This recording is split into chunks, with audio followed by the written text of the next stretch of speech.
Okay, so this is the recording for Module 6 regarding online learning. My thoughts on online learning are actually, I have a very good opinion of online learning. Despite not being great with online learning, I found it has expanded availability for me to have different options regarding my education, which is something that is so important to me. And so the availability of online learning alone, even as an adult, has been so crucial to my development towards getting a degree. Regarding education for students, this has been something that's been crucial as well during COVID-19, for instance. The requirement for students to be at home at times or not be amongst their peers has created a need for online learning and a great pathway for it to grow and expand and to perfect. And so I consider it super important. I do actually think that kids should take some form of online learning before graduating. And the reason I think this is because they're moving into a college. We would hope most of them would be moving into some sort of higher education. And for that reason, by preparing them with online learning courses, it allows them to be able to adapt and learn before going into those situations as an adult. And so by uh, having students learn this form of education, it actually gives them better preparation and opportunities for future challenges that are to come. Regarding parameters, I'm not quite sure.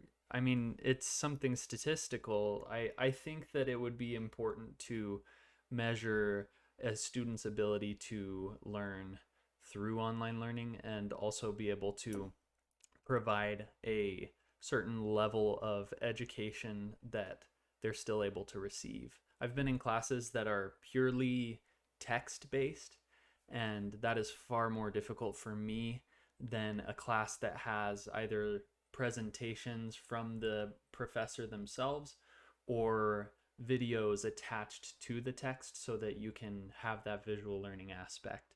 Also, discussion boards and things like that. Really, it depends on the class itself and the teacher who and what resources they're providing. Depending on the resources, I think a student can really thrive in an online learning course just like they would in person. But it's not very black and white, and so it doesn't quite give a perfect answer for what works best. Maybe if they could develop a curriculum that is required for particular subjects, I'd be more interested in making it a requirement. And so that's something that I'm considering. I do think every state should require some form of online learning as well. I think it should be national, and but at the same time, schools are under state jurisdiction, so each state should be able to decide for themselves if it's something that's required. Regarding the Lawrence brochure, looking into it was actually pretty interesting.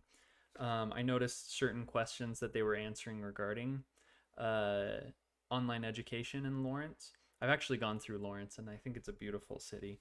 Um, so, dual enrolled students. So, the question came up, how can I get my child in extracurriculars or gym classes that are in a school while still providing them this online education? And the answer was they can be dual enrolled. So, they can have classes at their local school, but still have most of their classes online. And it has to be something that is accepted by the school itself for them to be able to do that. Regarding weekly scheduling, also, for instance, a family who um, might go on vacation during February every year, it is very fluid. The ability for parents to help their child be educated and still work with a particular schedule they might prefer. So it doesn't mean that the student has to, like a regular school, they won't have to be there from 7 a.m. to 2:30 p.m. Instead, it would be along the lines of the educating advisor, the person or the parent who is there to make sure that their child finishes the required material in the correct time given. So it's very flexible, which is honestly something that's great as well, and something that I've discussed in previous assignments regarding education online. And that is my reflection for chapter 6. Online learning gets a 10 out of 10, 2 thumbs up from me. Thanks.